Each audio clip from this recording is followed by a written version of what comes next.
سلام علیکم ټول وروڼو ته یو ورته بیا د سید نجیب طرف نه ډېر دعا سلام وي. نن ویډیو جوړوم سپیشل هغو وروڼو ته چې هغه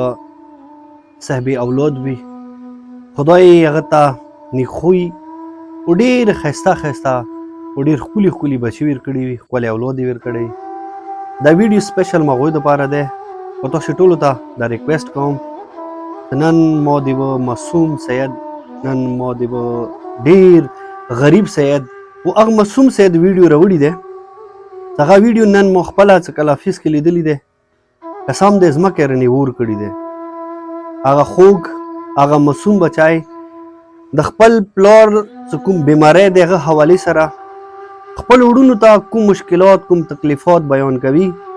نو هغه زه وړوکی غوندې کې کلیپ تاسو ته شیر کوم.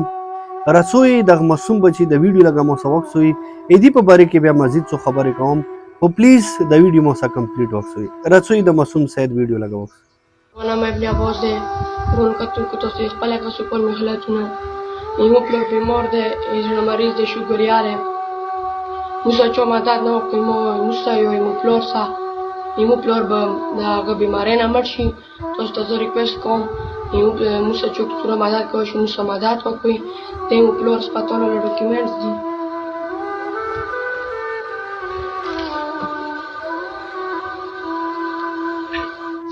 स्कूल की सभा क्या मुझसे रुपये निश्चित हमारी स्कूल पीस छोड़ दे मुझे चौक सुरा मदद को शुरू हमारी पीस स्कूल छोड़ दे जो उसमें स्कूल की न फिर दे लोरा चौक मुझसे सुरा मदद को शुरू मुझसे खबर जी की मदद को नहीं कि दे मगा गाटी अंदर मुगाटी सड़ाई वो उसी मुगाटी चौक स्टाइन अंदर सिबरी मुप्लोर वो बिला नीमो मशर वो नश्ता सिबरन नज़र बिरा मशरियों इवाम वाला खोर दे بس دا مو کور بار والا سړی و دو بیمار دی دنیا ځکه پیش شوړ دی. نجیب وروڼو ویډیو به تاسو لیدلی وي، هغه معصوم هغه اقبال ونه ښکلی صحت څه کوم انداز سره خبرې کوي یا یې څه ورمېوال وروڼو د مو سهارا انداو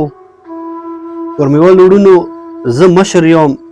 اما کور کې اما نه مشر وروڼه شته دي، یوه مو وړه خور دی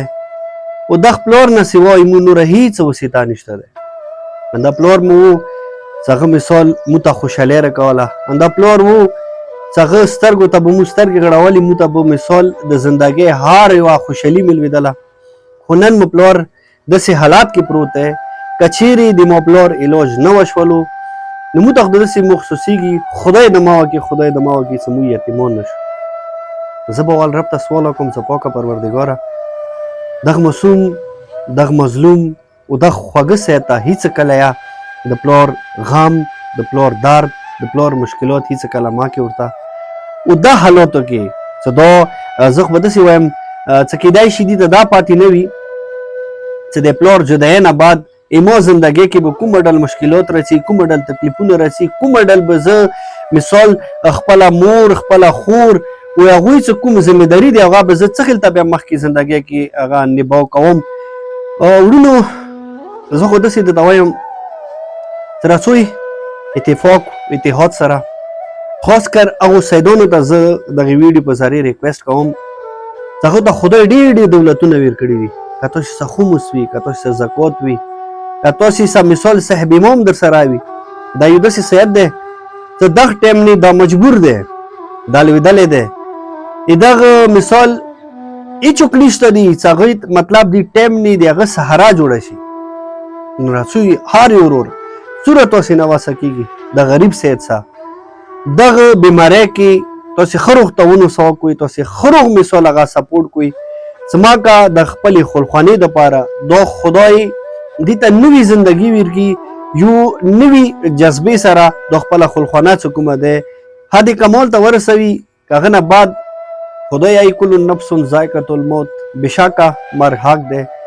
کوم انسانه د دنیا کې چې ژوند تېروي که نه نوې نوې ورځې به هغه د دنیا نه ځي. زه سپیشل چې څومره د ما کازم چیریټي فاونډیشن ډونر دي هغوی ته دا ریکویسټ کوم، زړه نه دا ګزارش ورته کوم او خپلو ټولو مسافرانو وروڼو ته خپلو ټولو کورمیوالو ته دا ریکویسټ کوم چې پلیز دا غریب سید څخه تاسې ښه روغتون وکړئ، مدد ورسره وکړئ. انشاءالله د کازم چیریټي فاونډیشن طرف نه دیسه څوره سپورټ کیږي څوره مثالی ته علاج کیږي هغه به تاسو سټیپ بای سټیپ ان شاء الله نیکسټ ویډیو کې به کسو خو دې ورور د پاره کوم 8000 روپے مو ته ورور ډونیټ کړی وي خدای ته اجر عظیم درکړي هغه سراسره نور کوم مرګلی څنګه د کازم چیریټي فاونډیشن کې د غریبانو یتیمانو مدد کوي خدای د تاسو بچي هیڅ کله دسې وخت نه دسې مشکلاتو نه دسې تکلیفونو وسته لکه نن د غریب سید دغه مشکلاتو سره روبرو دي بس که کوم رور د سره تاسو مثال ډونیشن کول غواړئ نو کانټیکټ نمبر به تاسو کسوي په دې تاسو غوي سره رابطه کوئ شوي ډونیشن کوئ شوي او زر په زر تاسو نه څو واسکیږي د سره تاسو تعاون وکړئ خپل ورور سید نجیب حسین ترو کو اجازه مهرباني وړونو السلام علیکم ورحمت الله وبرکاته